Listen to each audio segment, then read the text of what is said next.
तो चलिए देखिए, संस्कृत है और संस्कृत का क्रैश कोर्स भाग आपका 3 आज है। क्रैश कोर्स का भाग 3, जिसमें हम लोग संस्कृत का करीब इसमें हर चैप्टर, संस्कृत में टोटल 15 चैप्टर होता है आपका बोर्ड एग्जाम में। तो 15 चैप्टर में से सभी चैप्टर में से आपको एक एक प्रश्न लिया गया है। सभी चैप्टर में से कोई कोई ऐसा चैप्टर है जिससे ज़्यादा बोर्ड एग्जाम में प्रश्न को रिपीट करता है, उससे हम 2 क्वेश्चन ले लिए हैं। ठीक है, तो पहला है कि कर्मवीर कथा पाठ से हमें क्या शिक्षा मिलती है। सबसे पहले कि कर्मवीर कथा पाठ से हमें क्या शिक्षा मिलती है। तो कर्मवीर पाठ जो है एक चैप्टर आपका है, और इस चैप्टर के लेखक कौन है? कर्मवीर कथा पाठ के लेखक कौन है? बोलिए।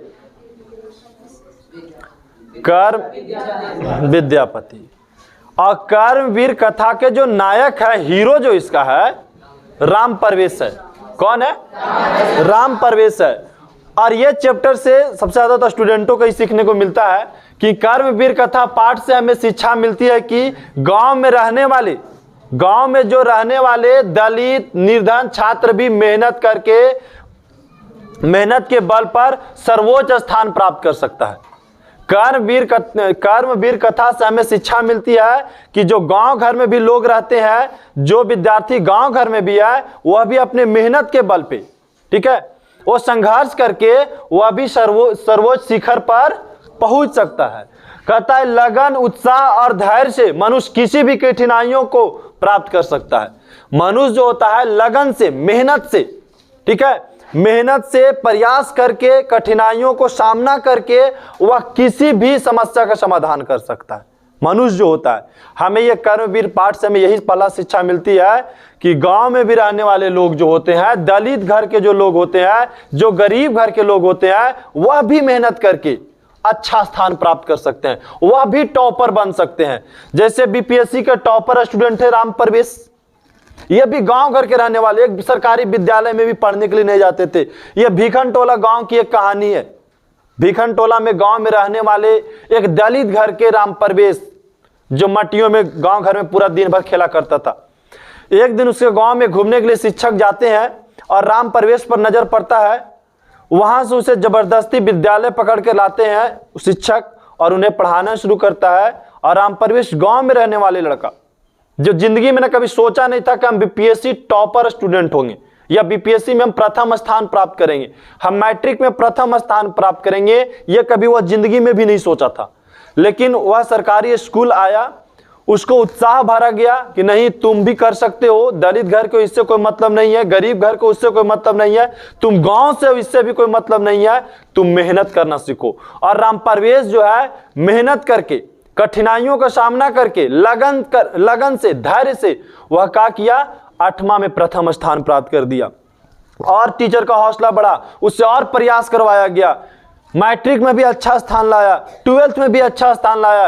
एक दिन ऐसा हुआ राम परवेश के जिंदगी में कि वह बीपीएससी का टॉपर स्टूडेंट बन के आए। तो ये चैप्टर से हमें यही शिक्षा मिलती है कि लोग गांव में भी रह करके, लोग दलित लोग, जो गरीब घर, जिसके पास पैसा नहीं है पढ़ने के लिए, वह भी बहुत आगे जा सकता है। और लगन जो होता है, हमें लगन, उत्साह और धैर्य, मनुष्य में अगर लगन हो कोई चीज भी करने का, जिंदगी में कोई चीज मनुष्य में लगन, अगर कोई भी मनुष्य कार्य कर रहा है, अगर उसमें उत्साह है, बहुत जोश है, साथ साथ में धैर्य है, मतलब उसको हड़बड़ाना नहीं है, यदि मनुष्य इस प्रकार से काम करता है तो किसी भी कठिनाइयों को वह पार कर सकता है। यह हमें कहां से शिक्षा मिलती है? कर्मवीर कथा से हमें शिक्षा मिलती है। जब कर्मवीर कथा में राम परवेश की कहानी पढ़ते हैं तो वहां से हमें यह कहानी शिक्षा मिलती है। कभी कहते हैं कोशिश ऐसी करते जाओ ना, हम लोग कोशिश ऐसे हम लोग करें कि कब जीत जाए ये पता ही नहीं चले। इसका एक इतिहास बनकर तैयार हुआ राम परवेश हमारा जिंदगी का, कि ये कब कोशिश करते गया, कितना मेहनत किया, इसके जिंदगी में पता नहीं चला कि बीपीएससी का टॉपर स्टूडेंट हो गया। तो हमें भी हर पल क्या होता है कि हम जिस प्रकार से राम परवेश की कहानी पढ़ते हैं, हम लोग इसका अगर एक पल भी जिंदगी में उतार लेंगे तो हम लोग भी बन सकते हैं। जैसे कहता है ना कि गांव में रह रहे हैं आप, कोई दिक्कत नहीं है, आप रूरल एरिया में रह रहे हैं, कोई दिक्कत नहीं है, आप गरीब घराने के हैं, कोई दिक्कत नहीं है। आपके पास 3 चीज होना चाहिए, पहला लगन, उत्साह और धैर्य।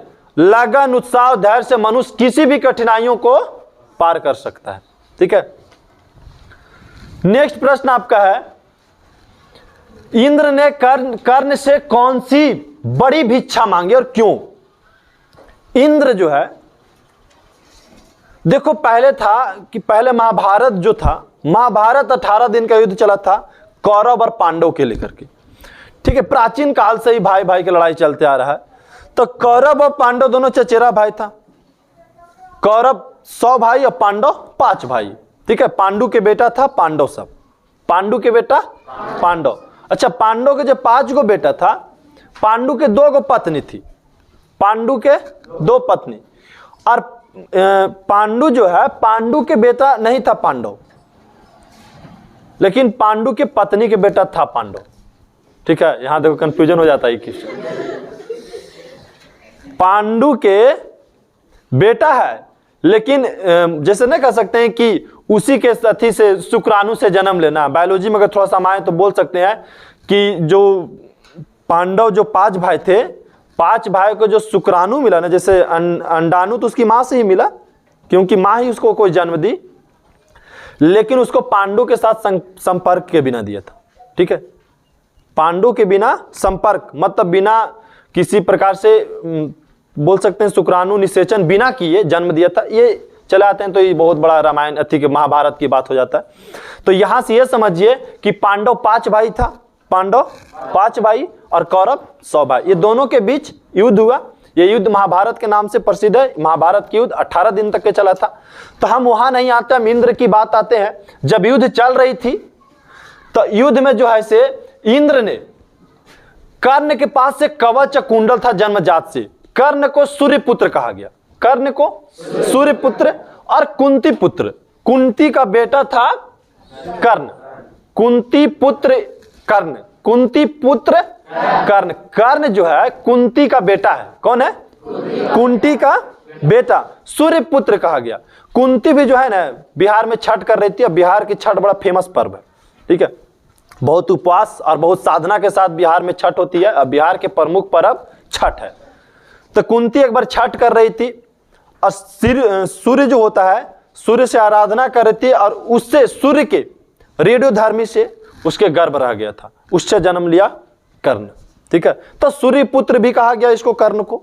तो कर्ण जो है कुंती का पुत्र और सूर्य पुत्र भी कहा। इसको जन्मजात से कवच और कुंडल थे, कवच और कुंडल। और जब तक कर्ण के पास कवच कुंडल है, उसे कोई भी मार नहीं सकता है, उसे कोई भी मार नहीं सकता है। कवच कुंडल जब तक उसके शरीर से नहीं हटाया जाए तब तक उसका मृत्यु नहीं होगा। यह बात इंद्र को पता चल गया। आखिर इंद्र को पता चल गया तो इसके पास क्यों गया? तो इसलिए गया क्योंकि इंद्र जो है, इंद्र ने कर्ण से बड़ी भिक्षा मांगने के रूप में कवच और कुंडल मांगी। अर्जुन की सहायता करने के लिए इंद्र ने, ठीक है, अर्जुन की सहायता कर रहा था। कौन? इंद्र। इंद्र किसका देवता कहा जाता है? इंद्र। इंद्र क्या है? किस देवता के हम इंद्र भगवान की पूजा करते हैं? वर्षा। वर्षा के देवता इंद्र है। ठीक है, वर्षा के देवता इंद्र है। तो इंद्र जो है अर्जुन की सहायता कर रहा था। अर्जुन की सहायता करने के लिए इंद्र ने कर्ण से छल पूर्वक कवच और कुंडल मांगा। इंद्र ने किससे? कर्ण से छल पूर्वक कवच और कुंडल मांगा, क्योंकि जब तक कवच और कुंडल उसके शरीर में विद्यमान रहता तब तक कर्ण की मृत्यु नहीं हो चुकी। चूंकि कर्ण कौरव की पक्ष से युद्ध कर रहे थे, अतः पांडवों के युद्ध में जिताने के लिए कवच और कुंडल को मांगना पड़ गया। देखिए, कर्ण जो था वो कौरव के तरफ था। कर्ण किसके तरफ से युद्ध लड़ रहा था? कौरव के तरफ से। और पांडव के तरफ से कौन? इंद्र। इंद्र भगवान किसके ओर से? पांडव की ओर से। पांडव की ओर से कौन? इंद्र भगवान। और कर्ण किसके ओर से? कौरव की ओर से। कर्ण किसके ओर से? हाँ, कौरव की ओर से। तब देखिए, चाह रहे थे इंद्र भगवान, चाह रहे थे ना कि अर्जुन जीत जाए, पांडव जीत जाए, पांडव जीत जाए, और कर्ण चाह रहे थे कौरव जीत जाए। अब लगा कि भाई कौरव तो हार नहीं सकता, क्योंकि उसको सपोर्ट कौन कर रहा है? कर्ण कर रहा है। अब तो लगा ये हारे की संभावना है नहीं। तब क्या हुआ, इंद्र जो है से छल कपट से साधु के भेष में जाकर के और भिक्षा के रूप में कवच और कुंडल मांगा, और कर्ण बहुत बड़ा दानशीलता था, वह दान दे दिए। ठीक है, जिसके वजह से अर्जुन फिर महाभारत के युद्ध में जीत पाए। नेक्स्ट प्रश्न, संस्कार कितने प्रकार के होते हैं और कौन कौन है? तो देखिए, संस्कार जो होता है 16 प्रकार के होते हैं। संस्कार कितना प्रकार के? हाँ, 3 संस्कार जन्म से पहले, 3 संस्कार जन्म से पहले, जन्म के ठीक बाद 6 संस्कार, जन्म के ठीक बाद 6 संस्कार, और फिर आते हैं हम जन्म के बाद नहीं, विद्यालय जब जाते हैं तो 5 संस्कार, तो कितना हो गया? 14 संस्कार। एक हो गया विवाह संस्कार और एक हो गया मृत्यु संस्कार, तो कुल कितना संस्कार है? 16 संस्कार हैं। अलस कथा से क्या शिक्षा मिलती है हमको? अलस कथा से हमें क्या शिक्षा मिलती है? देखिए, मैथिली कवि विद्यापति रचित, मैथिली कवि किसके द्वारा? विद्यापति द्वारा रचित अलस कथा में आलसियों के माध्यम से शिक्षा दी गई है। आलसियों के माध्यम से शिक्षा दी गई है कि उनका भरण पोषण करुणाशील के बिना संभव नहीं है। आलसी काम नहीं करते, ऐसे स्थिति में कोई दैवान ही उनकी व्यवस्था कर सकता है। इसलिए आत्मनिर्भर ना होकर के दूसरे पे निर्भर रहते हैं। आलस जो होता है सबसे बड़ा रोग होता है। आलस सबसे बड़ा रोग। आलस कथा में जब हम पूरी कहानी को पढ़ते हैं तो लास्ट में हमें पता चलता है कि आलस कथा में क्या शिक्षा मिलती है। तो आलसी व्यक्ति अपने आप पे निर्भर नहीं होकर के किसी गैरों पे निर्भर रहते हैं, अर्थात दूसरे पे निर्भर रहते हैं। आलसी पुरुष जिंदगी में कभी अपने पर निर्भर नहीं रहते हैं। उसको लगता है कि मान लीजिए यहाँ बैठल है और बगल में सेव गिर रहा है पेड़ पर से टूट करके, उसको अब सुतल एकदम आराम से मस्ती से, उसको लग रहा है कि कोई आता और सेव उठा करके मुंह में डाल देता, हमको चलावे की भी जरूरत नहीं। उसको ऐसा ही लगता है आलसी पुरुष को। अब मान लिया कि और बहुत सारे एग्जाम्पल से आलसी का। इसी प्रकार एक बार विद्यापति इसका परीक्षा भी ले चुके हैं आलसी वाला में। तो हम आलस कथा की सिर्फ हम शिक्षा की बात करते हैं कि कहानी पढ़ने से हमें क्या शिक्षा मिलती है। तो आलस एक बहुत बड़ा खराब रोग है जिससे व्यक्ति को विनाश की ओर लेकर जाता है, जिंदगी में विकास को रोकने का काम करता है। हम जिंदगी में कभी विकसित नहीं हो सकते हैं, बढ़ नहीं सकते हैं। आलस सबसे बड़ा रोग है। अगर मानव जिंदगी में हम जन्म ले लिए हैं ना, तो आलस को त्यागना होगा। जब तक हमारे अंदर आलस है तब तक हम कभी भी आगे नहीं डेवलप कर सकते हैं। हमें देखिए, आलस से यह भी हमें शिक्षा मिलती है कि प्रत्येक अवसर के लिए हमेशा हमें तैयार रहना चाहिए। हमें कोई भी अवसर मिले, हर अवसर के लिए हमें क्या होना चाहिए? हमेशा तैयार रहना चाहिए, क्योंकि कब क्या हो जाएगा किसके जिंदगी में ये कुछ नहीं कहा जा सकता है। ठीक है, इसलिए कोई भी अवसर आवे, हर अवसर में हमें तैयार रहना है। हर चीज में हमें तैयार रहना है। हमें किसी चीज में आलसी नहीं करना है। हम हमेशा एक्टिव और फुर्तीला की तरह रहे। और विद्यार्थी जीवन जो होता है तो संघर्षशील है, तप का जिंदगी है। जो विद्यार्थी जितना ज्यादा तप करता है जिंदगी में उतना सक्सेस पे पहुंचता है। जितना ज्यादा संघर्ष करेगा, जितना ज्यादा मेहनत करेगा, उतना आगे बढ़ पाएंगे।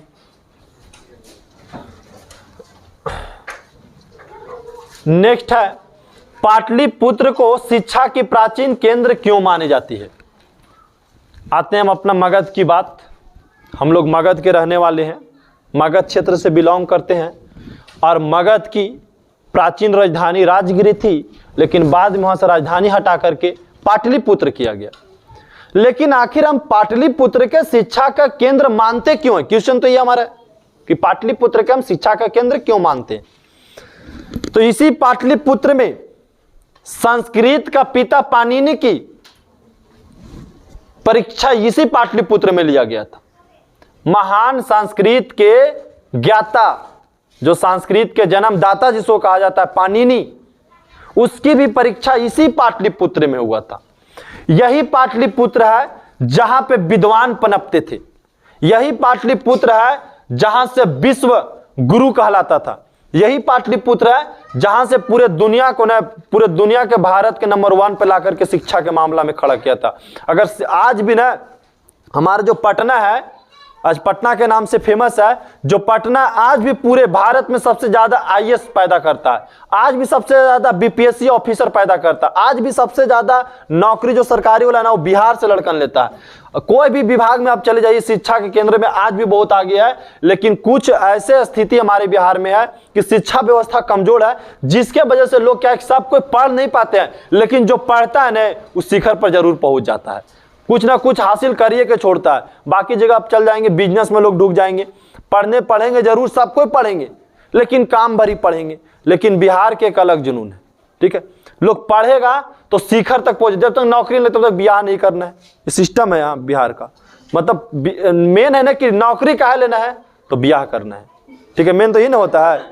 अगर अभी देखो, अगर आपके आसपास में गांव घर में अगर लड़कन पढ़ रहा है तो काहे पढ़ रहा होगा, 100% ना ब्याह के लिए पढ़ रहा होगा कि हमको ब्याह हो जाएगा, उसके बाद देखो ना ब्याह हो गए ना तो फिर नौकरी का 50% डिस्काउंट हो जाता है वहां से, कि अब नौकरी नहीं लेना, अब दूसरा काम भी मिल जाएगा तो कर लेंगे, या नौकरी होगा तैयो कर लेंगे, दोनों काम। और फिर जैसे आप 2-4 साल हो गए शादी ब्याह के, फिर धीरे धीरे नौकरी पूरे साइड हो जाएगा, और फिर 10 साल में तो कहे मत करो, खाली ससुराल आना जाना है, गाड़ी मिल जाए करता है, मिल जाता है नहीं। अब नीतीश से कल स्टेटस देखा है तुम लोग, कल हम यहाँ से निकल रहे थे पूरा सब सेट उठ करके, और यहाँ सब निकले होटल पर, ठीक है, धरा गया बेचारा खैनी उन्हीं के साथ, पूरा व्यवस्था के साथ धराया, और धराया फिर स्टेटस लगाया, खैनी वाला स्टेटस लगाया, फिर कुछ तो याद वाला गाना हम भुला गए, उसका गाने हम सुबह तक याद के लिए थे, ठीक है, कोई क्लास में आ गया तो उसको पहले आज हम खड़ा करेंगे, ठीक है। क्या था विपिन बैकुंठ, अच्छा देखिए थोड़ा देखिए, हाँ याद रखा है वो तो खैनी की, ये वाला गाना लगल था स्टेटस में, तो याद करे ले तो पढ़ाई लिखाई में याद करो, नहीं सक्सेस भी हो जाएगा। स्टेटस भी जिंदगी में पता, आज गाना पे हम लोग के जाना है, गाना भी बहुत बहुत निकलल है, लेकिन एजुकेटेड पे हमको गाना लाना है। स्टेटस लगाना वो खराब चीज़ नहीं है किसी भी क्षेत्र में, आपका इंजॉयड है कि आप किसी में मस्ती करते हैं, मस्ती भी करना है, पढ़ाई के साथ साथ मस्ती भी जरूरी है, लेकिन हमारा लाइफ किस ओर जा रहा है इसको भी देखना है, हमारा जिंदगी किस ओर बढ़ रहा है। नेक्स्ट प्रश्न को आएंगे हम लोग,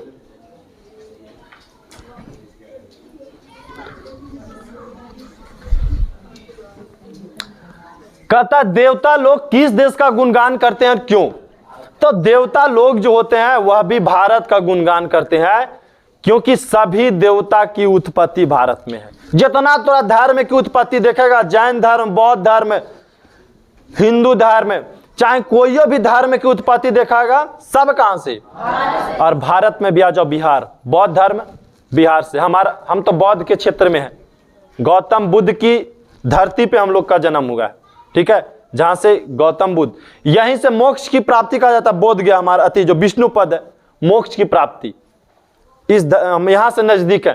पता है लोग विदेश से आते हैं कि मोक्ष की धरती देखते, गया जी कैसन है, गया जी के नाम सुनते उसका दिल में एक नई उमंग आ जाता है कि हम गया जी को देखते हैं। हम लोग के नजदीक में हम लोग कभी नहीं जाते हैं। बोध गया देखने लोग विदेश से चलाता है कि बोध गया कैसा। हम लोग के नजदीक में ना बहुत सारा ऐसा स्टूडेंट होगा अभी तक बोध गया नहीं गया होगा, ठीक है। फिर यहां से चल जाइए कि सबसे बड़ा विश्वविद्यालय हमारा नालंदा था, लोग कितना उसको भी देखने के लिए नहीं गए, ऐतिहासिक जगह को। हमारा सबसे बड़ा राजधानी राजगिरी जो 7 पहाड़ियों से घिरा हुआ था, कितना लोग अभी उसको नहीं देखे होंगे, ठीक है। जहां जो शिक्षा का केंद्र है पटना, लोग उसको कितना नहीं देखा होगा, ठीक है। जहां से 3 नदी का संगम होता है उसको बहुत सारा नहीं देखा। तो हम लोग देखिए, यहीं से जैन धर्म का उत्पत्ति हुआ, यहीं से बौद्ध धर्म की उत्पत्ति हुआ, यहां से कई धर्म पनपे हैं। यही सबसे मगध ही पूरे दुनिया पे राज किया था। एक ऐसा दिन था मगध का। आज मगध बिहार, हमारा बिहार क्षेत्र में आ गया तो बहुत गरीब है स्थिति में, लेकिन जो पहले मगध था ना बहुत ही डेवलप था, इतना डेवलप कि पाकिस्तान को भी मगध के एरिया में रख लेता। बंगाल से लेकर पाकिस्तान तक चल जाओ। अभी जो पाकिस्तान मिलल है ना, वो पाकिस्तान उसको दहेज में मिलल है, ठीक है। वो दहेज में मिला था मगध को, लेकिन उसको अभी दान दे दिए, जाओ भी तुम। तो पाकिस्तान जो है पाकिस्तान तक फैलो। मगध सोचिए कितना बड़ा था। 16 महाजन पद में सबसे शक्तिशाली हमारा मगध ही था। आज भला के मगध बहुत पीछे है, मगध क्षेत्र में जो बिहार आ गया हमारा बहुत पीछे हो गया, लेकिन मगध सबसे शक्तिशाली था, इससे बड़ा कोई भी शक्तिशाली नहीं था। तो देवता लोग भी हमारा भारत का गुणगान करते हैं। किसको? क्योंकि भारत भूमि स्वर्ग और मोक्ष प्राप्ति का साधन है। भारत ही जो भूमि है कैसा? स्वर्ग है और मोक्ष प्राप्ति की साधन है। मनुष्य भारत भूमि पर जन्म लेकर भगवान हरि की सेवा के योग बन जाता है। जब भारत के धरती पर जन्म लेते हैं तो हम ईश्वर के सेवा के योग्य बन जाते हैं, हम ईश्वर के सेवा के करने के लायक बन जाते हैं। बाकी आप कोई देश में चल जाइए ना, वहाँ उतना देवी देवता के कोई मतलब नहीं है। यहाँ तो इतना करोड़ देवता है कि गिन भी नहीं सकते। खाली हिंदू धर्म में 3300 करोड़ देवता है, ठीक है, 3300 करोड़। समझ गया? कौन चीज नहीं है अति हिंदू धर्म में? शिव के पूजा करना है, गाय माता की पूजा करना है। गौ माता की तो ऐसे भी पूजा करना चाहिए, ठीक है। पीपल का पूजा करना चाहिए। बरगद के यहाँ पूजा होता है, नहीं नीम के पूजा होता है। अगर यहाँ पे ईंटों पे सिंदूर लगा के चल जाएंगे ना तो वहाँ पूजा होते रहेगा। इतना तक यहाँ मतलब इन्फिनिटिव है, ठीक है। मानो तो देव ने तो पत्थर नहीं, ये कहावत सही कहा गया। लेकिन मानना चाहिए सनातन धर्म के हिसाब से, जगह जगह पे मान, लेकिन ज्यादा भक्त भी नहीं मानना है, उतना ही मानना जितना तक हम, जैसे पीपल का पूजा करना एकदम सही है, ठीक है। नीम का पूजा करना एकदम बिल्कुल सही है, क्योंकि पीपल के अगर पूजा नहीं करेंगे तो वैसे चीज जो हमें फ्री में 24 घंटा ऑक्सीजन देके जाता है उसको पूजा नहीं करेंगे तो किसको करेंगे? जिसके चलते हम जिंदा हैं, सांस ले रहे हैं, और उसी को हम पूजा नहीं करेंगे तो उसी पर तुम निर्भर हैं, तो उसको पूजा करना एकदम जायज है, एकदम सही है, ठीक है। नेक्स्ट आते हैं प्रश्न हम लोग, नीति श्लोक पाठ के आधार पर स्त्रियों को क्या विशेषता है? ठीक है, नीति श्लोक पाठ के आधार पर स्त्रियों की क्या विशेषता है? तो स्त्रियों घर की लक्ष्मी होती है। ऐसे क्या होता है? सही बता रहे?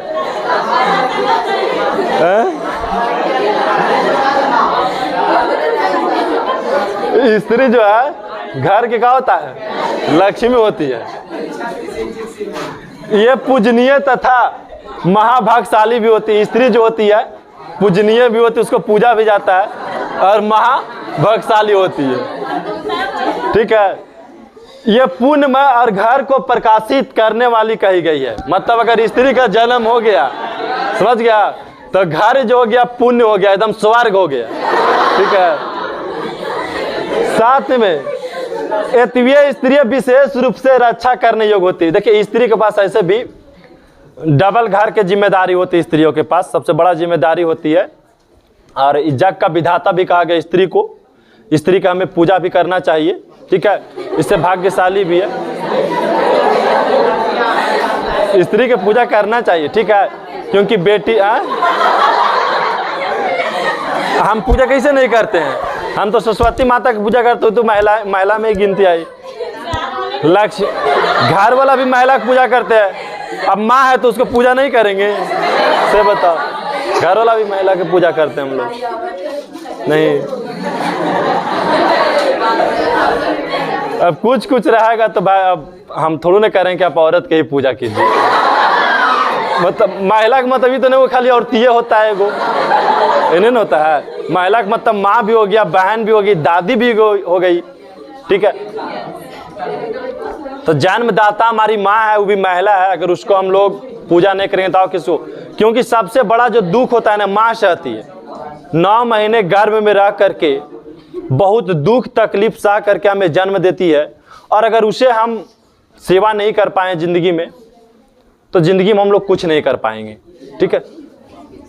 एक बड़ा वैज्ञानिक था, उससे बोला गया था ना कि वो एक बार माँ को आया घर में, बोला कि देखो माँ, तू हमेशा कहते रहती है कि तुम बेटा का कर्ज कभी नहीं, माँ का कर्ज जो है ना कभी नहीं कोई उतार सकता है।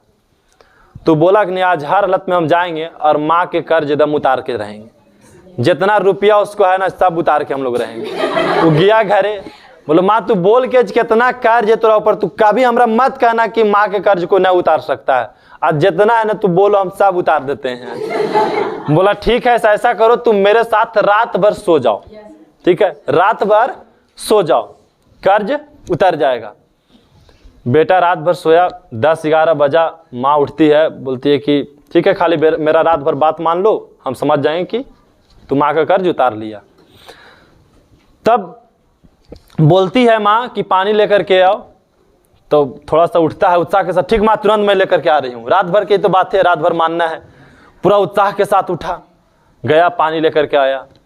पानी माँ पीती है 1-2 घोट और बाकी मिस्टेक से बेड पर गिरा देती है, बोलती है सो जाओ बेटा अब हम पानी पी लिए। बोलते ये क्या कि माँ पानी तू बेड पर गिरा दे, सोएंगे कहाँ? क्योंकि सो जाओ ना कोई बात नहीं, आज रात भर के तो बात ही है, ठीक है। फिर सुला दिया। फिर 1-1.5 घंटा हुआ, नींद लगने वाला था बेटा का, आँख जो ऐसे झिलमिला रहा है। फिर उठाता है बेटा पानी, तुरंत थोड़ा सा पहले उत्साह कम गया, थोड़ा सा नरखुसा के उठा, कसमसाते उठा और गया पानी लेकर आया। फिर 2 घोट पी, फिर गिरा दी। फिर बोला क्या करे माँ, बेटा वृद्धावस्था है, हाथ कांप रहा था, गिर गया पानी। बोला सूत जाओ आज रात भर के बात है, सुता दिया फिर पानी पर उसको, ठीक है। उसके बाद फिर 1-2 घंटा होने वाला, आँख पूरा एकदम नींद से तड़प रहा है कि अब मुनाजा पूरा। जब देखा कि कस के नींद आने वाला, फिर उठा दे बेटा पानी। बेटा में थोड़ा सा एकदम पूरे कसमसा करके उठा, गया पानी लेकर आया। फिर प्रक्रिया वही की, गिरा दी। रात भर के बात है, सो जाना, समझ गए। तीसरा बार उठाया उसको, पूरा जबरदस्त नींद आ गया, 2-3 बजने वाला था, लास्ट एकदम प्रोसेस था। फिर उठाया कि बेटा पानी, वहां से उठा सीधे बाहर, क्योंकि पानी तो रात भर पीते रहो चाहे मत पीते रहो, ठीक है। बोला कि तुम एक दिन यदि भींगे बेड पर नहीं सो सकते हो रात भर, और सोचो कि तुम जब जन्म लिया था तो हम तो पानी गिरा देते हैं, सिर्फ पानी पर सोने के लिए तुमको रात भर बोले, तुमसे बर्दाश्त नहीं हुआ। तू 6 से 8 जब 2 साल तक था, 3 साल तक था, तब तुम रात के कभी भी किसी टाइम भी पेशाब उशाब कर देता था, उस पर हम सोते थे, तुम्हें सूखे में सुखा करके, और हम भींगे में सोते थे, ताकि तुमको सर्दी बुखार या तबीयत नहीं खराब हो जाए। दूसरा बात यह भी बोली माँ कि देखो तुम तो एक बार, हम 2-3 बार तुमको उठाए, लेकिन रात में तुम्हें जब भूख लगता तब तो उठा देता। तुम्हें स्तनपान कभी दूध से भी नहीं चुप होता, तो रात भर गलियों में गोद लेकर के तुम्हें टहलाना पड़ता। सोचो एक माँ का कर्ज तभी उतार सकता है बेटा जब खुद एक दिन उस जगह पे आ जाएगा, खुद बेटे को एक जन्म देगा, बेटी को जन्म देगा, तभी जो ऐसे माँ का कर्ज उतर सकता है, ठीक है। इस प्रकार से माँ का कर्ज कभी कोई नहीं उतार सकता है, क्योंकि माँ जितना तकलीफ सहे ना उतना कभी भी, खास करके ना महिला जितना तकलीफ सहती है उतना पुरुष तकलीफ नहीं सहता है। क्योंकि गर्भ में रह करके बच्चे को पालना, फिर उसे 3-4 साल बड़ा करना, ये सब बहुत बड़ा समझिए कि पुण्य का काम होता है जो, और महिला का अंतिम लक्ष्य भी होता है माँ बनना, ठीक है।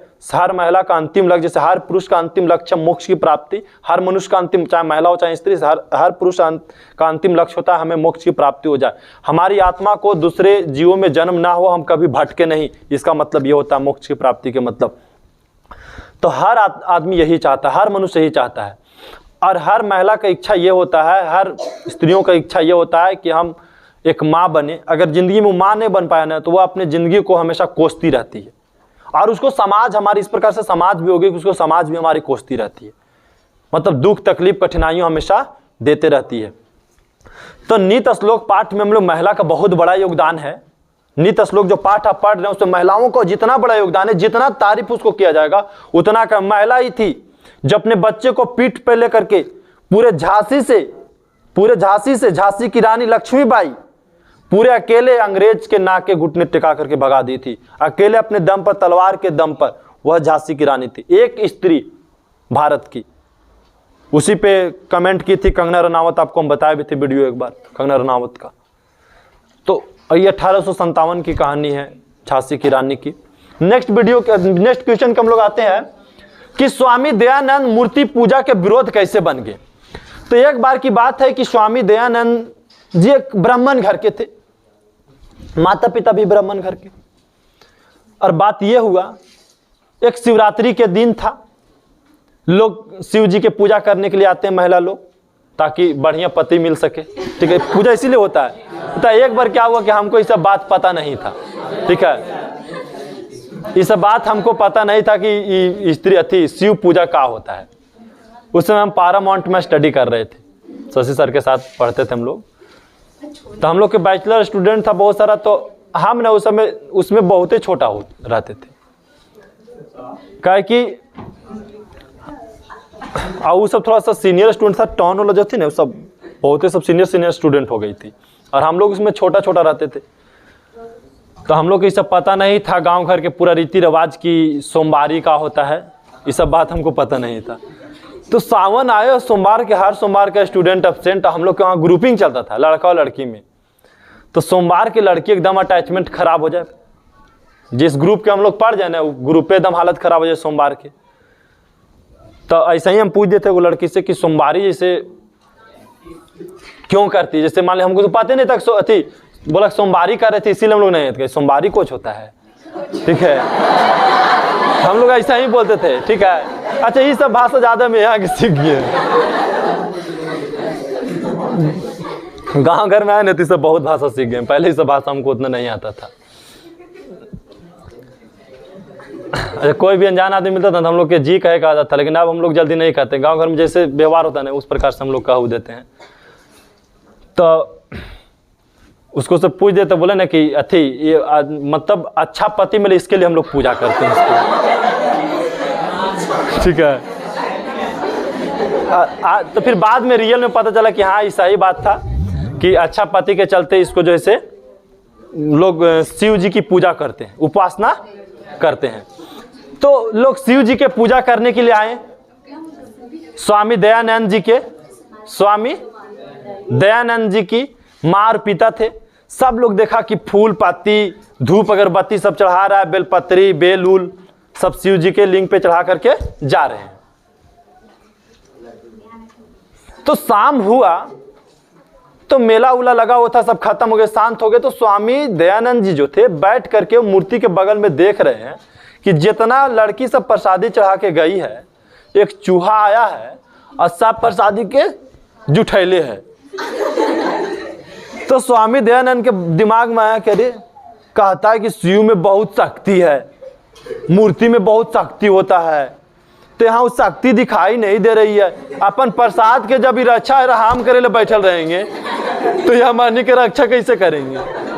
उसको दिमाग में ही अट गया कि अगर हमारा प्रसाद के रक्षा जो है हम उसको करल बैठल, उसका रक्षा हम करेंगे, कुत्ता आ जाएगा, बिलाई आ जाएगा, ओकर गेटमैन हम बनल है, तो हमारा जिंदगी के गेटमैन कैसे बनल रखे तैयार है। ये बात उसका दिमाग में आ गया। उसी बात से वो विरोधी बन गए कि मूर्ति पूजा के विरोधी बन गए। यहाँ देखिए कहता है स्वामी दयानंद के माता पिता भगवान शिव के उपासक थे, भगवान शिव के उपासक थे। महाशिवरात्रि के दिन शिव पार्वती की पूजा उनके परिवार के विशेष रूप से मनाई जाती थी। एक बार महाशिवरात्रि के दिन में उन्हें देखा कि चूहा भगवान शंकर की मूर्ति के ऊपर चढ़ा, उन पर चढ़ावे हुए प्रसाद को खा रहा है। उनसे विश्वास उठ गया कि मूर्ति में भगवान नहीं है। इस प्रकार से मूर्ति पूजा के क्या बन गए, विरोधक बन गए, और फिर डीएवी पब्लिक स्कूल के स्थापना किए। कौन? स्वामी दयानंद सरस्वती। और किसी का लेट हो रहा है तो जा सकते हैं, जाना है, टाइम ओवर हो रहा है, देख लीजिए क्लास के हिसाब से। जिस लड़की को दूर है, जाना है, लेट है, अब जा सकते हैं। अभी तक 9 प्रश्न आए, हमको 15 प्रश्न जाना है। ठीक है, जैसे उसे लग रहा है कि हमको लेट हो जाएगा घर जाने में, तो दूर वाले आप जा सकते हैं। जो भी लड़कियां हैं सब जा सकते हैं, तुम लोग दूर वाला जाना है तो अब जा सकती है। ठीक है, हाँ बाकी नजदीक वाला आप बैठ के देख सकते हैं, कोई दिक्कत ना। आपका घर तो आप सीधा चल जाएंगे, सब साथ में रहेंगे।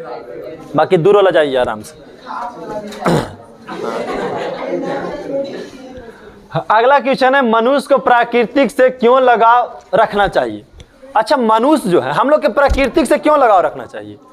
तो देखिए, प्राकृतिक ही मनुष्य को पालती है, प्राकृतिक ही मनुष्य को पालती है। प्राकृतिक को शुद्ध होना चाहिए। अब जो हमें पाल रही है उसको तो शुद्ध होना चाहिए।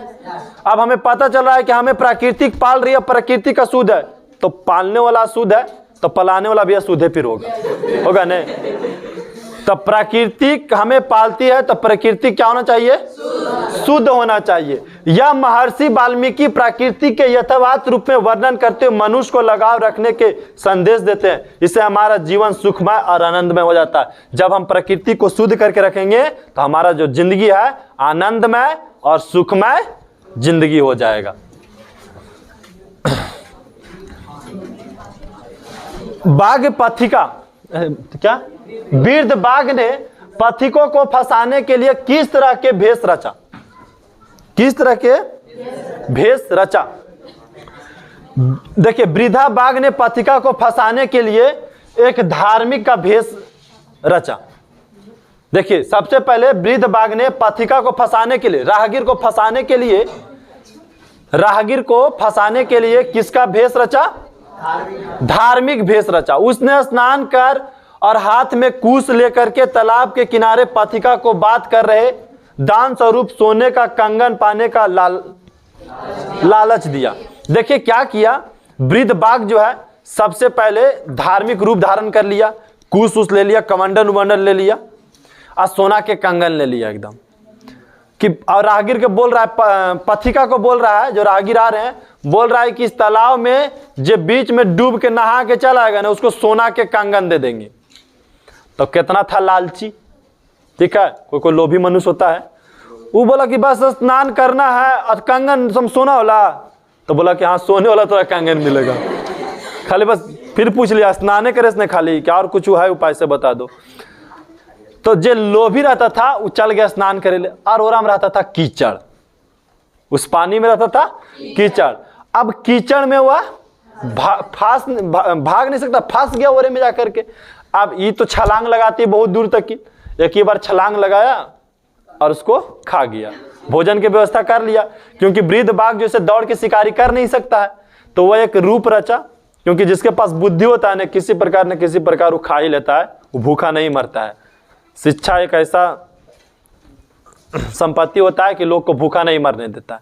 तो उसके पास बुद्धि था, तो बुद्धि से वह किसी प्रकार फंसाते रह गया किसी को, जो आए उसी प्रकार फंसते चल गया। तो ये वृद्ध बाघ जो था पथिका को फंसाने के लिए यही भेष रचा था, धार्मिक भेष।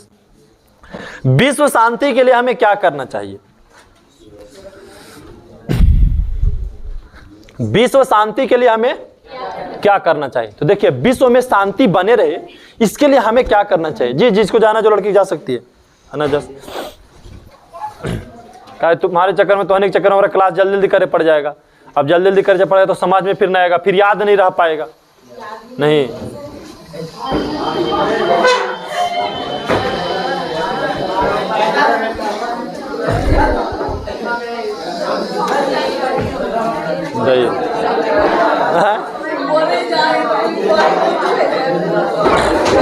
हाँ, जिसको लग रहा है कि सर हमको दिक्कत हो जाएगा, देर हो जाएगा, आज समय क्लास थोड़ा छोड़ने में लेट हो गया फर्स्ट वाले टीचर को, ठीक है, 4 बजे से क्लास स्टार्ट होना था, लेकिन टाइम थोड़ा वेस्ट हो गया 15-20 मिनट।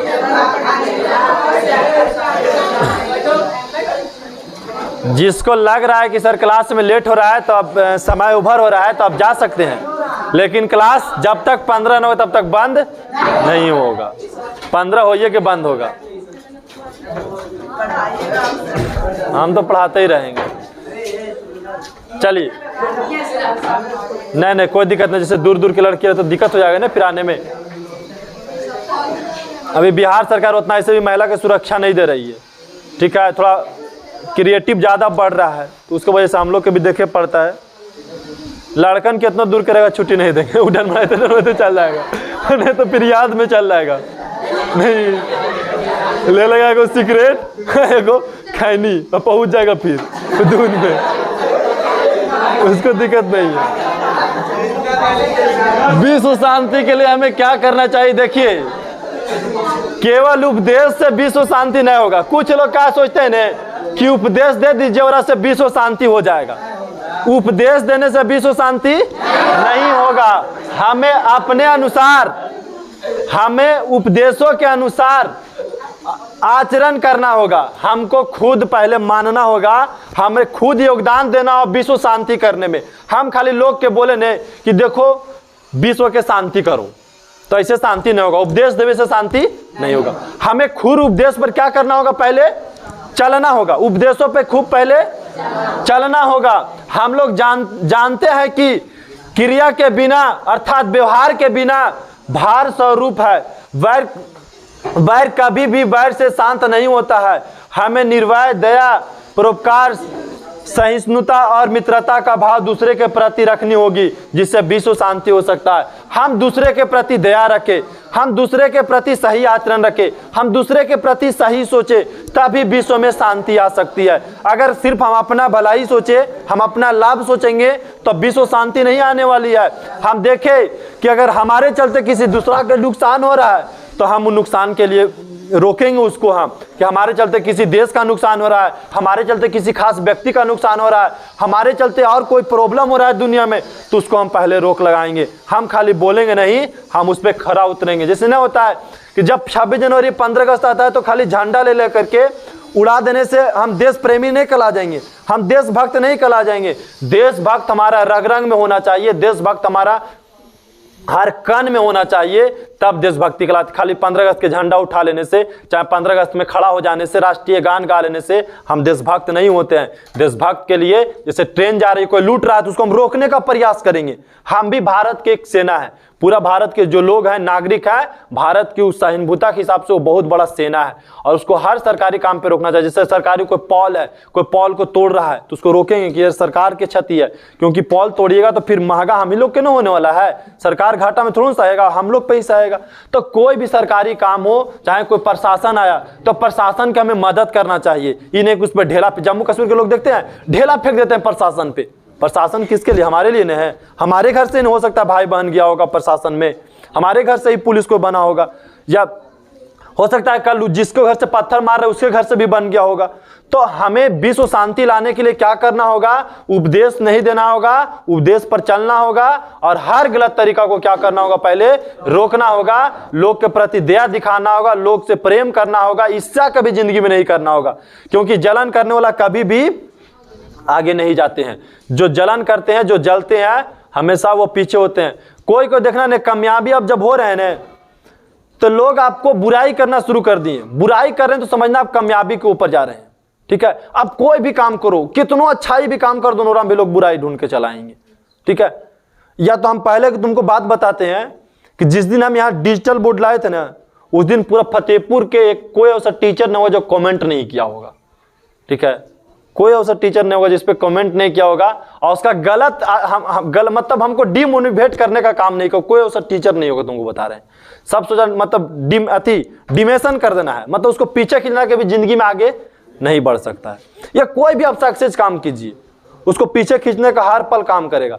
आपको साथ ऐसे बातें करेंगे, लगता है सही नहीं पढ़ा पाएंगे, कहा हम लगता है ऐसे, मतलब ऐसे बातें आपको साथ कर देगा। आप कभी स्कूल खोल दीजिए, मान लीजिए नया नया, अब हम स्कूल जब खोले थे ना, हमको भी बहुत समस्या आया था हमारे ज़िंदगी में। जब शुरू स्टार्टिंग 2014 में हम किए थे, तो तुमको बताते हैं कि बहुत सारा ऐसा हमको दोस्त भी मिलता था, स्टूडेंट भी मिलता था कि स्कूल तो खोलना बहुत आसान है, पर चलाना बहुत मुश्किल है, पढ़ाना उससे भी कई गुना मुश्किल होता है।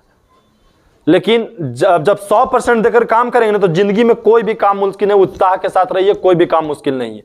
ऐसा नहीं कि हम ही स्कूल खोले हैं, बता रहे हैं कि बहुत सारा हमसे ना बहुत आगे एक को फतेहपुर में स्कूल खोले, लेकिन किसी के पास थोड़ा डिजिटल बोर्ड नहीं मिलेगा, बायोमेट्रिक नहीं मिलेगा, कोई एप्लीकेशन तभी तक नहीं बना पाया। और हमारा दूसरा एप्लीकेशन 5 जनवरी का आ जाएगा। एक एप्लीकेशन बनाने में 1 से 30 लाख लगता है, ठीक है, 1 से 30 लाख लगता है, समझ गया।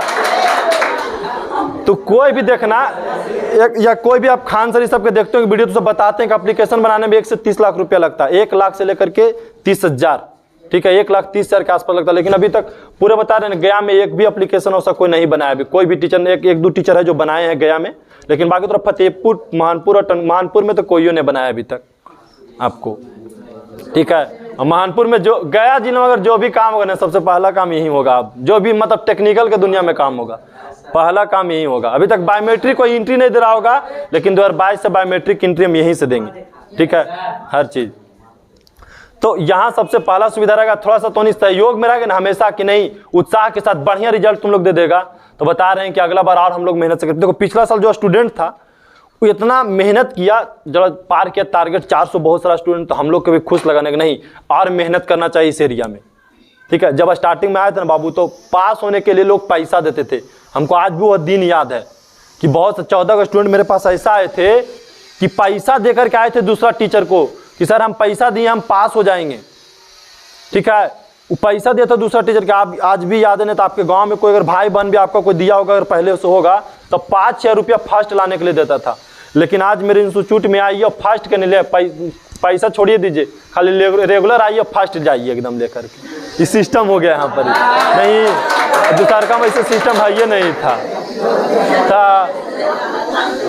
नहीं तो देख लेना पहले का उठा करके कि फर्स्ट एरिया में कहाँ था। जो भी गांव के टॉपर बनेगा नहीं यहीं से बनेगा। तो तोहानी से भी भरोसा कि तोहानी भी ना दुगना मेहनत करके आओ और हर रिकॉर्ड अपने गांव से टूटना चाहिए। ये तोहानी के सिस्टम होना चाहिए, नहीं कि 10th में जो भी मेरे पास ऑफलाइन में बच्चन पढ़ रहा है ना, सब अपने अपना गाँव के रिकॉर्ड तोड़ के आएगा। जब रिकॉर्ड तोड़ के आए तो अगला बार और जुनून के साथ भी हम लोग पढ़ाएंगे। तो रिकॉर्ड हर बार तोड़ना है, पिछला बार बनाया इन साल तोड़ना है। रिकॉर्ड भी यही बनाएगा, रिकॉर्ड भी यही तोड़ेगा, ठीक है। तो रिकॉर्ड तोड़ने का काम और रिकॉर्ड बनाने के भी काम करना है हर बार, ठीक है। विश्व शांति हुआ। अब आते हैं कौन सी में हम, वेदांग शास्त्र। वेदांग शास्त्र पहले हम समझो वेद और वेदांग के बात समझते हैं। देखो पहले वेद जो था उत्तर वैदिक काल में ऋग वेद था। कौन वेद?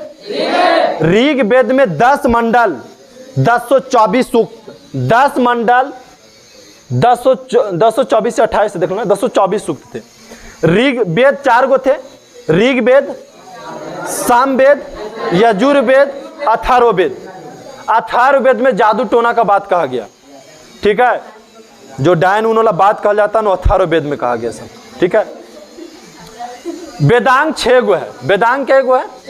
तो कह रहा है कि वेदांग शास्त्र कितने हैं और कौन कौन है। तो वेदांग शास्त्र कितना है? 6 गो है। सबसे पहले शिक्षा, कल्प, व्याकरण, निरुक्त, छंद, ज्योतिष। शिक्षा आचरण प्रक्रिया का ज्ञान करती है। शिक्षा जो है क्या करती है? आचरण प्रक्रिया का ज्ञान करती है। कल्प सूत्रात्मक कर्म कांड ग्रंथ है।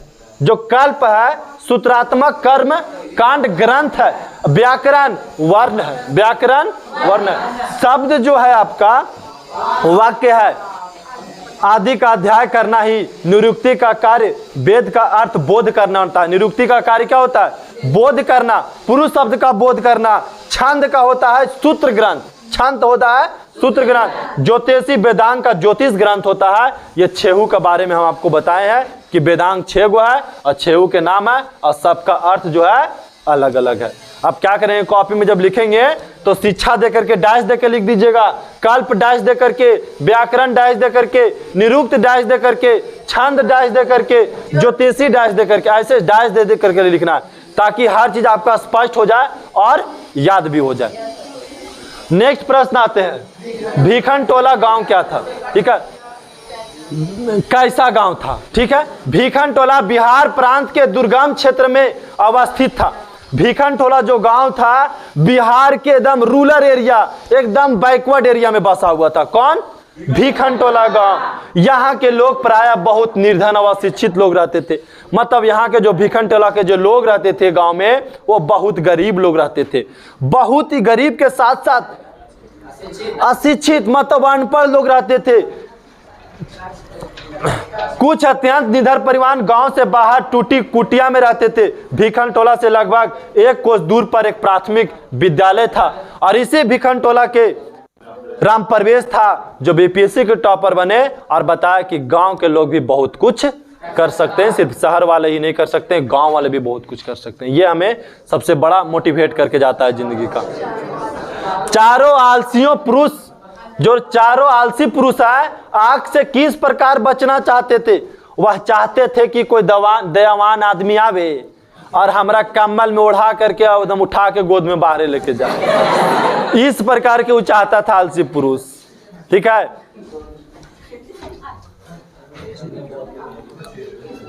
कवि दामोदर गुप्त के अनुसार पाटलिपुत्र कैसा नगर था?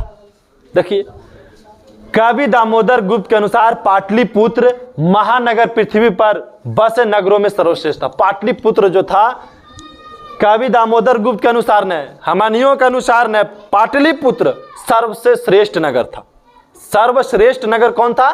पाटलिपुत्र। यहीं पे सरस्वती के वंशज पाटलिपुत्री, शिक्षा के जिसको केंद्र कहा गया, यहीं सरस्वती के वंशज यानी विद्वान लोग बसते थे। सरस्वती का वंशज विद्वान लोग कहां बसते थे?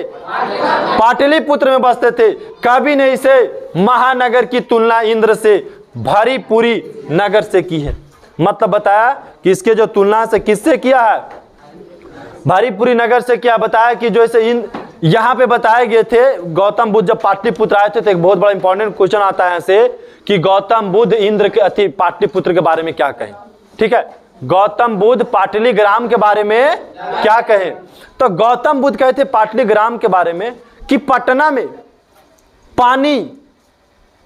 पानी और युद्ध का समस्या हमेशा बना रहेगा। पानी और युद्ध का समस्या हमेशा बना रहेगा। ये बात कौन बोले थे? गौतम बुद्ध बोले थे। और हम लोग गौतम बुद्ध के धरती से भी आते हैं। तो ये 15 क्वेश्चन आपका हुआ। ठीक है, अब यहीं पे क्लास आज समाप्त होता है और समय आज काफी हम ले लिए। ठीक है, आराम से धीरे धीरे सब जाएंगे जी।